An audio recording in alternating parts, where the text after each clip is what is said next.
우리 기도하시겠습니다. 우리 아버지 하나님, 우리가 이 시간도 하나님께 예배드릴 수 있는 은총을 허락해 주시니 감사드립니다.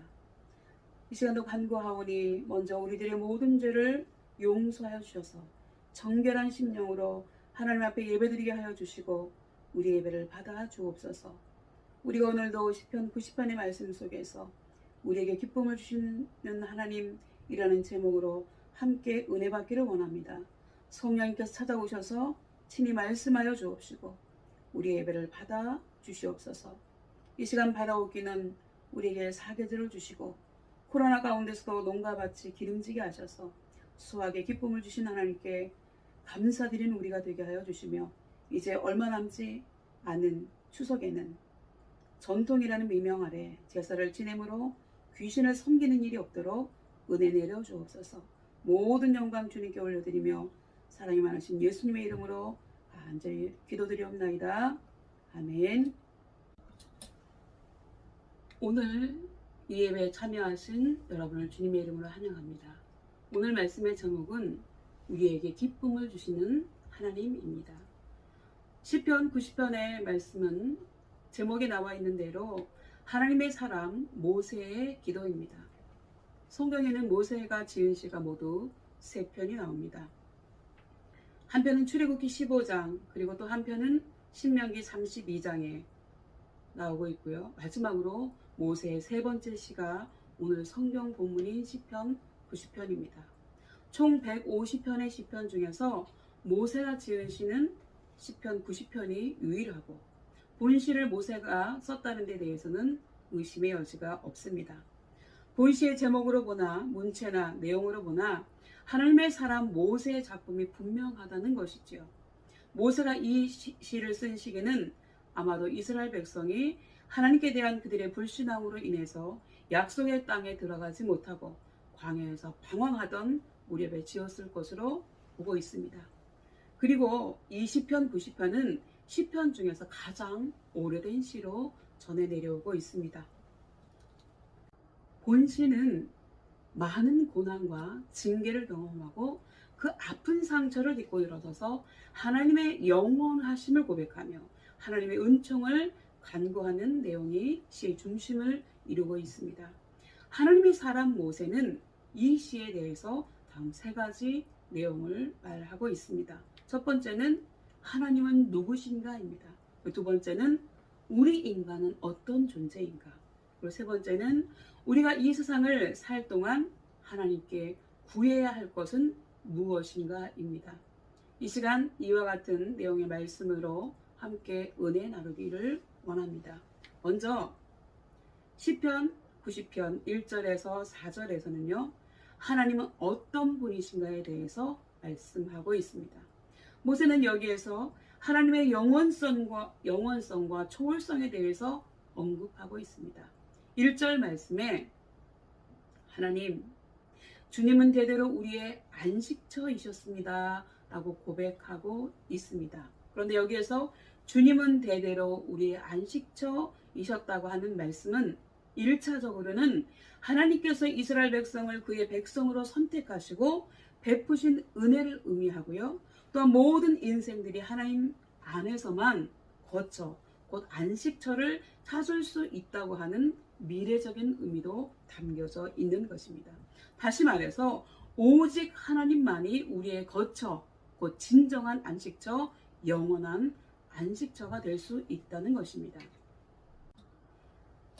요한복음 4장에 보면 예수님께서 수가성 우물로 물 길러 나온 사마리아 여인에게 이렇게 말씀하셨습니다.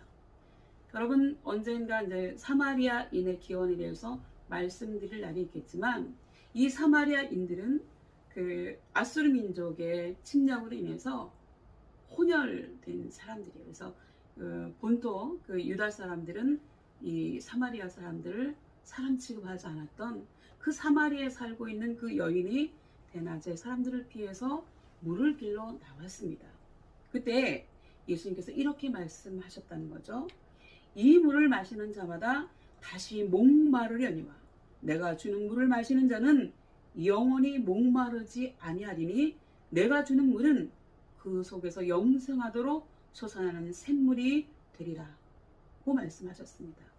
예수님의 말씀대로 이 세상 것으로는 우리 인간의 근본적인 갈증, 욕망을 채울 수도 없고 해결할 수도 없습니다.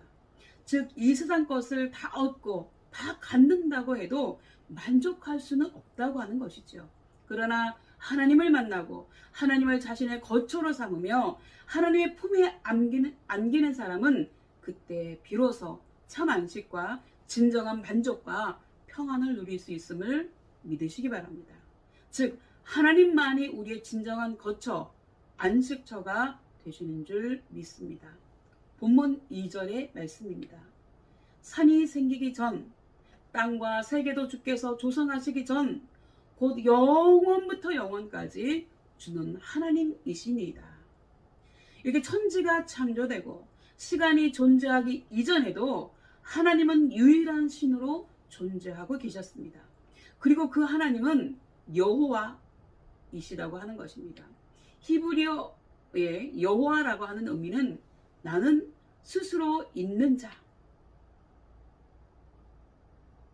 곧 자존자라고 하는 뜻이고, 이 말의 의미는 하나님은 누구에 의해서 피조된 존재가 아니라 능동적으로 영원 전부터 영원까지 스스로 계시는 분으로서 우주 안의 모든 인과관계를 초월하는 주체자라고 하는 의미가 있습니다. 그렇다면 성경에서 그리고 예수님께서 말씀하시고 보여주신 하나님은 도대체 어떤 분일까요? 첫 번째, 천지 만물을 창조하신 하나님은 능력이 한이 없으시고 모든 것을 다 아시는 분입니다. 창세기 1장 1절에 태초에 하나님이 천지를 창조하시니라. 우리 함께 읽어보겠습니다. 아주 중요한 말씀이에요. 태초에 하나님이 천지를 창조하시니라. 아무것도 없는 in the beginning이에요. 시작하는 그 즈음에 하나님께서 모든 것을 만드셨다는 겁니다. 그리고 창세기 28장 3절에 전능하신 하나님이 내게 복을 주시어라고 기록하고 있습니다. 그렇기 때문에 우리가 하나님께 신앙 고백을 할 때에도, 우리가 예배 전에 신앙 고백 하지 않았습니까? 그때에도 나는 전능하신 아버지 하나님 천지의 창조주를 믿습니다 라고 서두에 고백하는 것입니다. 하나님은요, 모든 것을 다 알고 계시고 과거와 현재와 미래를 다 알고 계시는 분이고, 그분은 오직 하나님 한 분밖에 없다고 하는 것입니다. 그렇다면 돌아오지도 않은 미래를 어떻게 알고 계실까요? 그것은 미래에 대해서 계획하신 분이 바로 하나님이시기 때문에 그렇다고 하는 것입니다. 여러분, 설교 도면만 보면 앞으로 세워질 건물을 미리 예측할 수 있는 것처럼 장래일을 미리 설계하신 분은 하나님이시기 때문에 하나님 미래를 다 아실 수 있다고 하는 것입니다. 그렇기 때문에 하나님은 천지전능하신 창조주이십니다. 아멘입니다. 그 다음에 두 번째는요, 하나님은 어디에나 계시는 분이십니다. 물이 바다를 덮은 같이 공기가 온 땅에 가득한 것처럼 영원하신 하나님은 온 우주에 계시다고 하시는 겁니다. 그래서 시편 139편 7절 이하에는 이렇게 노래하고 있습니다. 내가 주의 영을 떠나 어디로 가며 주의 앞에서 어디로 피하리까? 내가 하늘에 올라갈지라도 거기 계시며 수월에 내 자리를 펼지라도 거기 계시나이다. 내가 새벽 날개를 치며 바다 끝에 가서 거주할지라도 거기서도 주의 손이 나를 인도하시며 주의 오른손이 나를 붙드시리라. 내가 혹시 말하기를 흑암이 반드시 나를 덮고 나를 두른 빛은 밤이 되리라 할지라도 주에게는 흑암이 숨기지 못하며 밤이 낮과 같이 비추이 나니 주에게는 흑암과 빛이 같음이니이다 라고 고백하고 있습니다. 여러분, 그렇기 때문에 이 온 우주 안에서 하나님을 피해서 숨을 곳은 그 어디에도 없다는 사실입니다. 그리고 세 번째요, 하나님은 영원히 계시는 분이십니다. 그래서 본문 2절에는요. 영원부터 영원까지 주는 하나님이시니다 라고 노래하고 있고요. 창세기 21장 33절에는 하나님은 영원하신 분입니다 라고 말씀하고 있고, 시편 102편 26절에서 27절에는 천지는 없어지려니와 주는 영존하시겠고 그것들은 다 옷같이 낡으리니 의복같이 바꾸시면 바뀌려니와 주는 한결같으시고 주의 연대는 무궁하리이다 라고 노래하고 있는 것입니다. 여러분, 하나님께서 처음에 시작하는 즈음에 만드셨던 이 온 우주 만물은 없어지더라도 하나님은 없어지지 않고 계속 계시다고 하는 고백입니다. 즉 하나님은 영원히 죽지 않으시고 없어지지 않는 신이라고 하는 사실입니다. 다시 말해서 하나님에게는 생명과 영생만 있을 뿐이고 죽음은 없다는 것이죠. 그래서 영원히 계시는 하나님이십니다. 본문 4절 말씀에 보면 시간적으로도 하나님에게는 천년이 지나간 어제 같으며 밤의 한순간 같을 뿐이라고 말씀하고 있습니다. 그리고 네 번째로 하나님은 사랑과 공의의 성품을 가지고 계십니다. 또한 하나님은 사랑이시기 때문에 천년을 하루처럼 오래 참고 기다리시고 우리와 같은 죄인들을 구원하시기 위해서 하나밖에 없는 하나님의 외아들 예수님을 십자가에 죽도록 내어주는 희생적인 고귀한 사랑을 베풀어 주셨고요. 진정으로 회개한 사람의 과거는 묻지도 따지지도 않고 용서해 주십니다. 그러나 동시에 하나님은 공의의 하나님이시기 때문에 가장 공정하고 정의롭게 심판하신다고 하는 사실입니다. 우리 계속 고발 사건이나 청문회를 보더라도 세상에는 공정한 게 없어요. 늘 기득권의 그 편에 서 있죠. 그러나 하나님은 정말로 정의롭고 공정하게 심판하신다고 하는 사실입니다. 그래서 선악간에 심은 대로 뿌린 대로 행한 대로 거두게 하십니다. 다시 말해서 상을 받을 만한 사람에게 상을 주시고 벌을 받을 만한 사람에게는 반드시 벌을 주신다고 하는 사실입니다. 신약성경 누가복음 16장에 보면 지옥에 떨어진 한 부자가 고통 가운데서 하나님 나를 불쌍하게 생각하셔서 우리 집에서 남은 밥이나 얻어먹던 저 거지 나사로를 시켜서 그 손가락 끝에 물을 찍어 내 혀끝이라도 좀 서늘하게 해주세요 라는 간청을 합니다. 그러나 하나님은 그 간절한 애원마저도 거절하셨습니다. 그렇다면 하나님은 왜 이렇게 그의 간절한 간청을 거절하셨을까요? 그 이유는 부자이었던 그가 살아있을 때 자기 집 대문에 누워서 그 부자의 상에서 떨어지는 부스럭이라도 허기진 배를 채우려고 했던 이 병든 거지 나사로에게 관심과 사랑을 베풀기는커녕 밥상에서 떨어지는 자기들이 못 먹는 그 부스러기조차 주지 않고 거절했기 때문이라고 하는 사실입니다. 인정무리가 없는 거죠. 다시 말해서 하나님의 그러한 결정은 오직 자기 자신과 자기 형제밖에 모르는 이기적인 부자에 대한 준엄한 심판이라고 하는 사실입니다. 이렇게 하나님은 사랑의 하나님이시면서 동시에 공의의 하나님이신 것입니다. 그리고 다섯 번째로요, 하나님은 인류의 역사를 이끌어 가시는 분이십니다. 한 개인에서부터 한 나라와 세계에 이르기까지 삶과 죽음과 흥망성쇠가 모두 하나님의 섭리 가운데 이루어지는 것입니다. 인간의 생사화복, 빈부귀천의 문제가 모두 하나님의 정해놓으신 법칙 안에서 이루어진다는 것이죠. 즉 하나님께서 정해주신 법대로 살면 생명과 평안이지만 이것을 무시하고 내 마음대로 살면 반드시 망하게 되어 있다고 하는 사실입니다.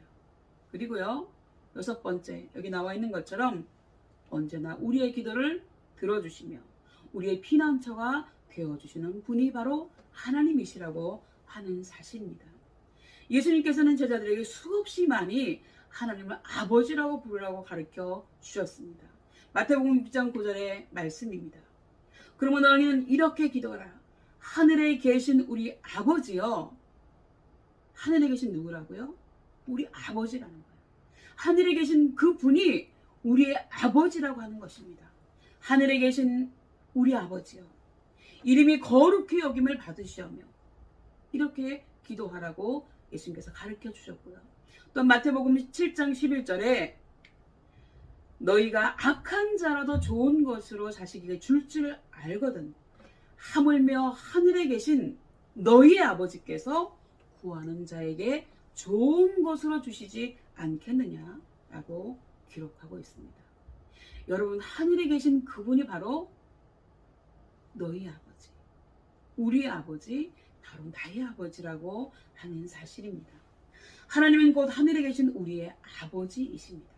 그렇기 때문에 부모가 자식에게 필요한 것을 주는 것처럼 하나님은 그의 자녀가 구하는 것을 주신다고 하는 사실입니다.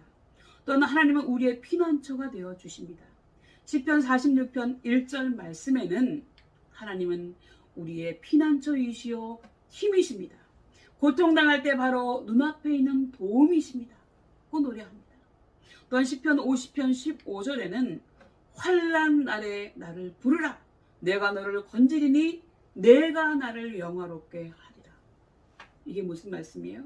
우리가 힘들고 어려울 때 누구의 이름을 불러야 돼요? 하나님의 이름을 부르라는 거예요. 제가 저번 주에도 설교했지만 우리 어머니가 하나님을 믿지 않는 상태에서도 하나님의 이름을 부르니까 자녀를 줬잖아요. 근데 여러분, 하나님을 믿잖아요. 반드시 어려울 때 누구의 이름을 불러야 되냐면 하나님의 이름을 불러야 한다고 하는 사실입니다. 환난 날에 나를 부르라. 아버지 나를 도와주세요. 아버지 나에게 힘을 주세요. 하고 하나님의 이름을 부르라는 거예요. 그러면 하나님께서 어떻게 하신다는 거예요? 내가 너를 건져주리라. 그러면 네가 그 환난에서 건짐을 받고 하나님 영광 받아 주시옵소서라고 하나님의 이름을 찬양하게 될 것이다 라고 하는 말씀입니다. 이렇게 하나님께서 약속해 주셨습니다.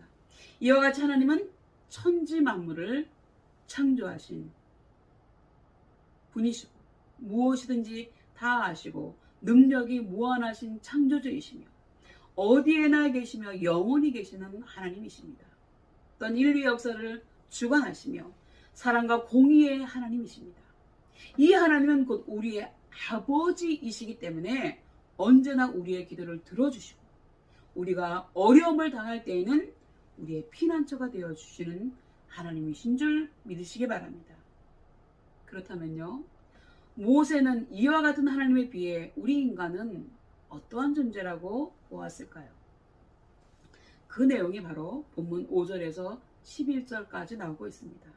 여러분, 요약을 하면 우리가 사는 날은 짧고 허망하기 이를 데 없고요. 마치 바람에 휘날리는 티끌 같다고 했습니다. 그리고 어떻게 해요? 홍수처럼 쓸려가는 것 같다라고 했습니다. 그리고 잠시 자고 일어나는 것 같다라고 했습니다.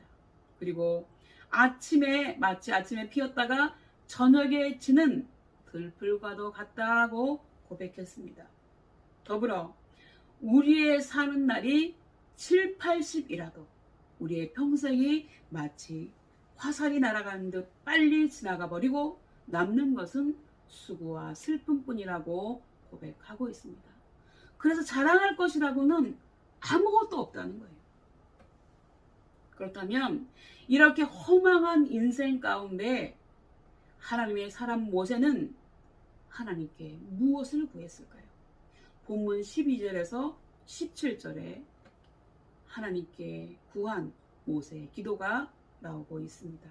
첫 번째, 무엇을 구했냐 하면요, 모세는 지혜의 마음을 주세요 라고 기도했습니다. 본문 12절의 말씀입니다. 하나님, 우리에게 우리날 계수함을 가르치사 지혜로운 마음을 얻게 하소서. 우리날 계수함을 가르쳐 주시라고 하는 이 말씀은요, 하나님, 우리가 얼마 살지 않는 거 우리가 기억하고 잊어버리지 않게 해주세요 라고 하는 말씀입니다.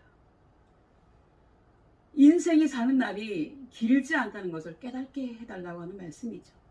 인생의 허무함을 깨닫고 영원을 사모하는 마음을 주시라고 하는 말씀입니다. 즉 영원한 나라에 들어갈 준비를 위하여 하나님께 순종하며 섬기는 마음을 달라고 하는 기도인 줄 믿습니다. 두 번째는요, 하나님 우리를 불쌍히 여겨주세요 라고 기도했습니다. 우리 13절 말씀입니다.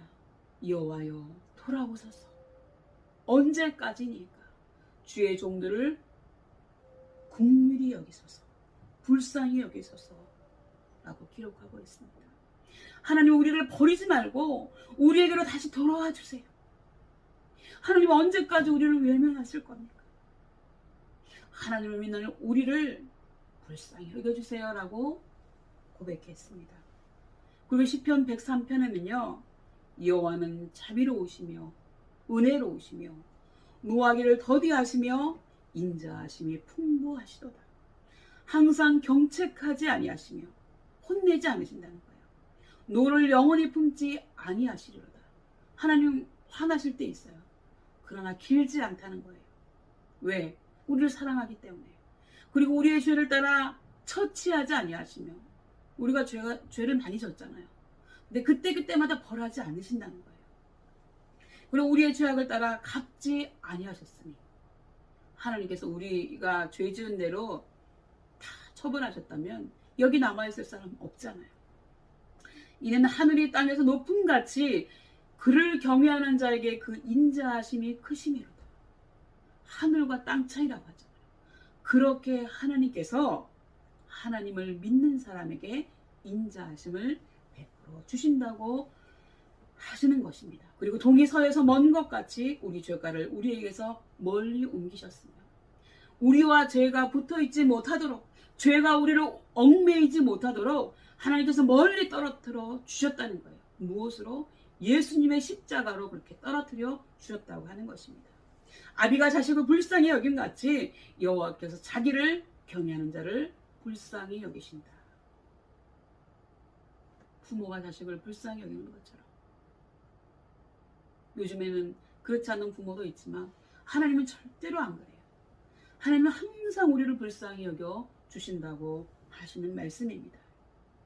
그리고 세 번째는요, 지난날 겪었던 슬픔의 기간과 비례하는 기쁨과 즐거움을 주시라고 기도했습니다. 이스라엘 백성들은 애굽에서 출애굽해서 출발해서 40일이면 갈 수 있는 약속의 땅 가나안에 이스라엘 백성들이 매일 불만과 불평을 하였기 때문에 40년간이나 광야에서 방황하며 그나마 출애굽한 사람들은 대부분 다 죽어버리고 하나님께 믿음으로 순종했던 여호수아와 갈렙만이 새로운 세대의 백성들을 이끌고 가나안에 들어갈 수 있었습니다.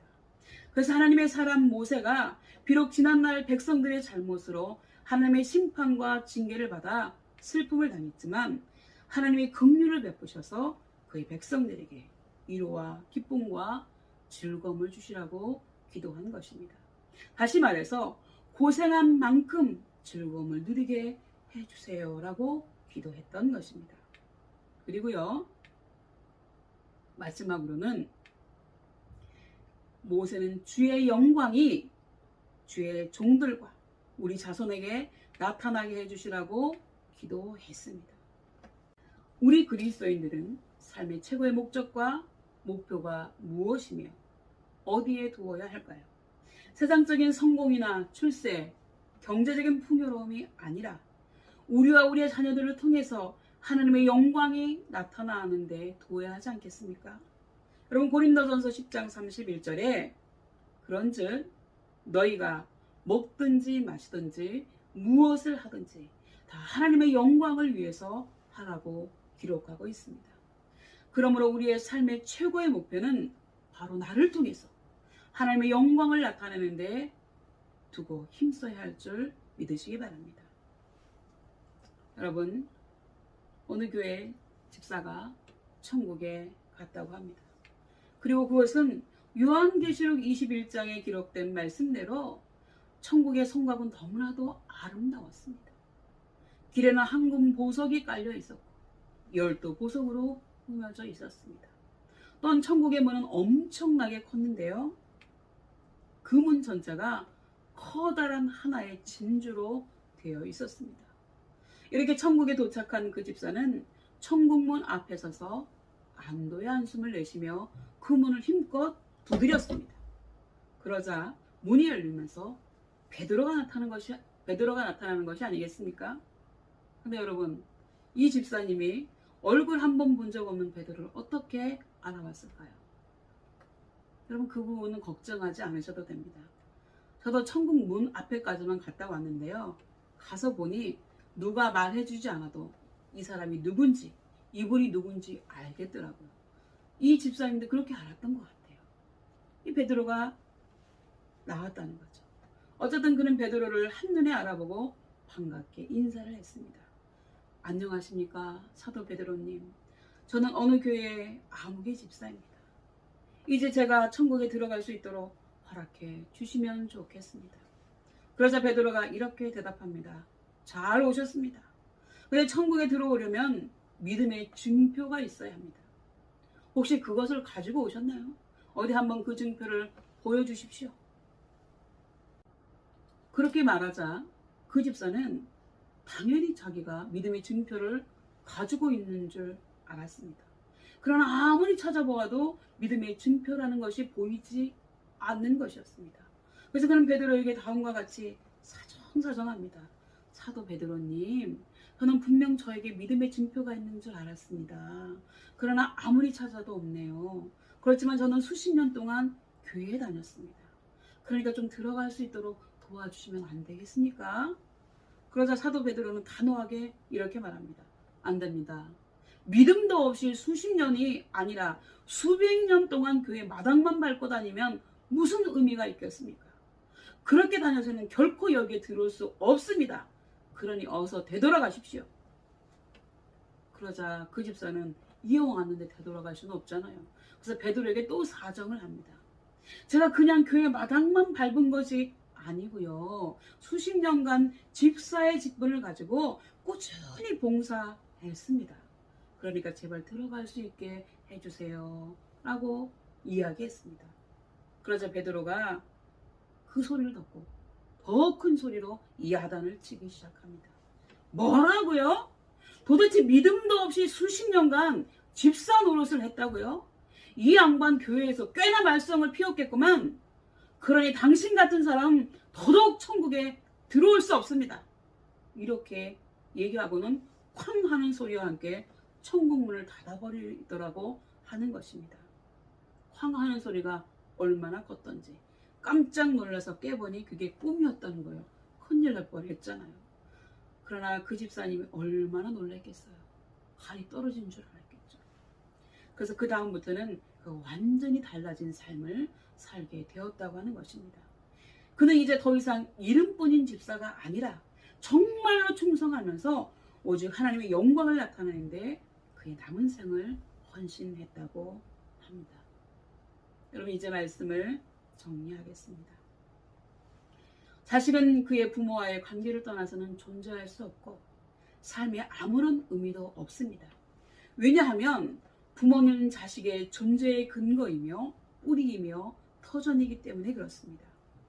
우리와 하나님과의 관계도 마찬가지라고 하는 것입니다.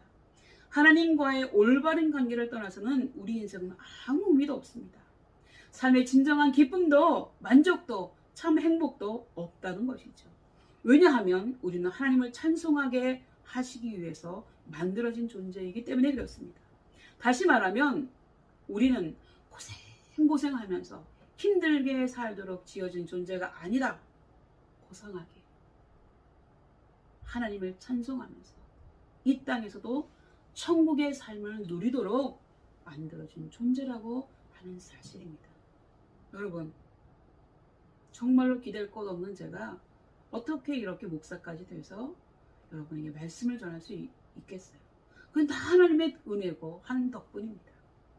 여러분, 구약성경 이사야 43장 21절에는 오늘 말씀의 결론이 나와 있습니다. 이 백성은 내가 나를 위하여 지었나니 나를 찬송하게 하려 함이다.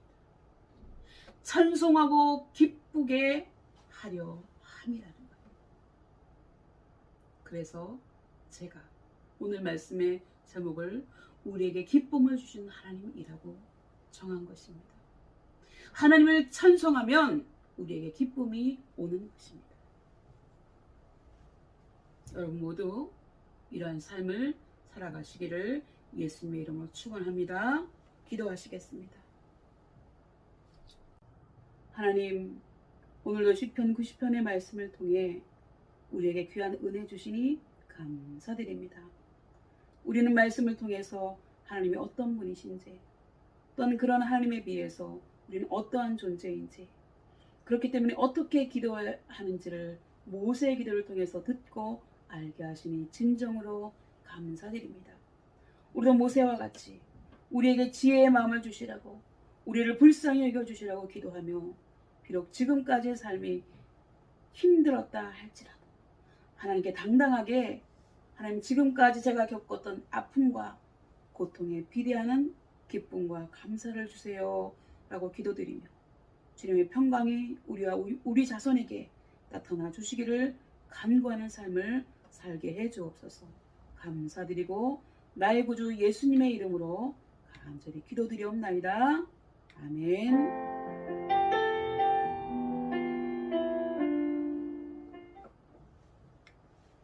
우리 슬픈 마음 있는 사람, 우리에게 기쁨을 주시는 하나님을 찬양할 수 있기를 바랍니다.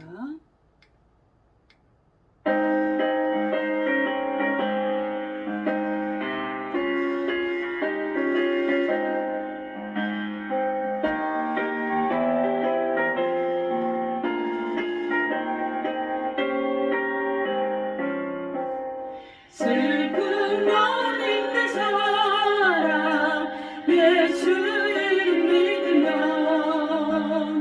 영원토록 변함없는 기쁜 마음 오르리. 예수의 이름은 세상의 소망이요, 예수의 이름은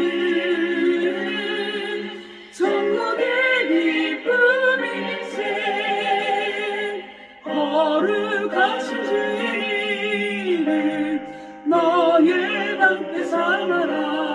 환난시험 당할 때에 주께 기도드려라. 예수의 이름은 세상의 소망이요, 예수의 이름은 천국의 기쁨일세.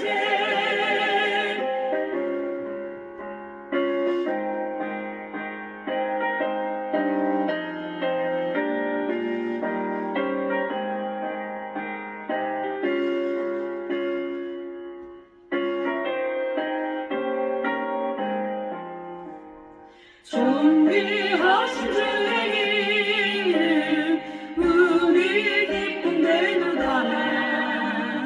주의 품에 안길 때에 기뻐 찬송 부르리. 예수의 이름은 세상의 소망이. 예수의 이름은 천국의 기쁨일세. 우리 갈 길 나가는 보좌 앞에 나아가 왕의 왕께 경배하며 멸류관을 드리니. 예수의 이름은 세상의 소망이요, 예수의 이름은 천국의 기쁨일세.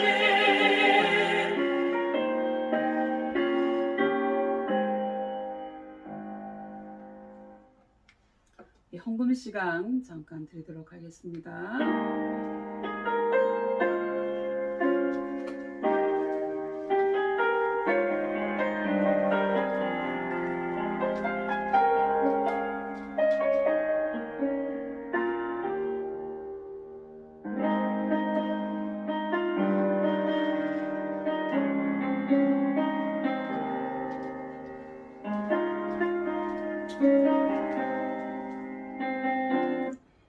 기도하겠습니다.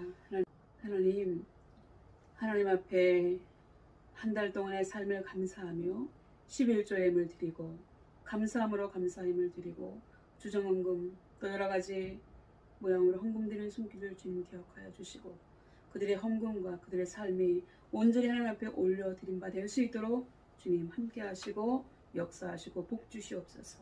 하나님 아버지, 이 시간도 감사의 기도 제목 올려드린 손길을 주님 기억하셔서 그들의 감사가 더욱 넘쳐나게 하시고 소원의 기도 제목 올려드린 손길을 주님 기억하셔서 그들의 소원이 하나님 안에서 이루어지게 해 주옵소서.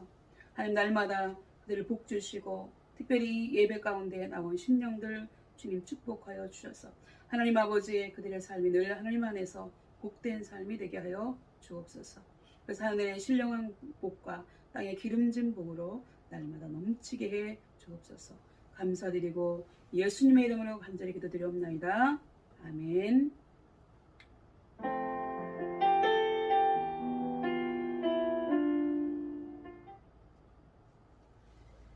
제가 축도하고 예배는 마치겠습니다.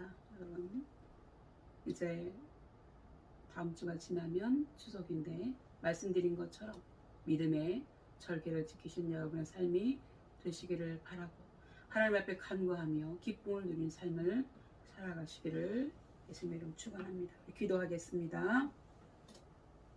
다 같이 기도합니다.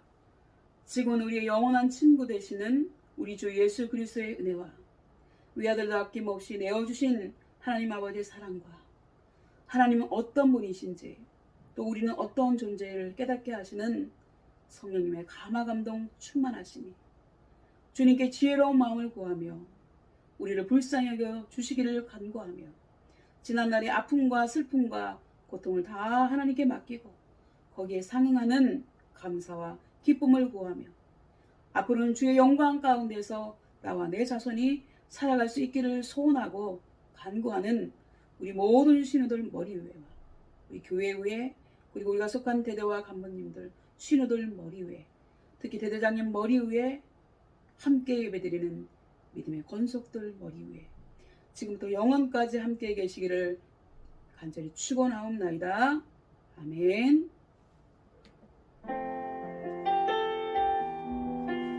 여러분 예배는 마쳤습니다. 함께 예배 드려주신 여러분 사랑하고 축복합니다. 감사합니다.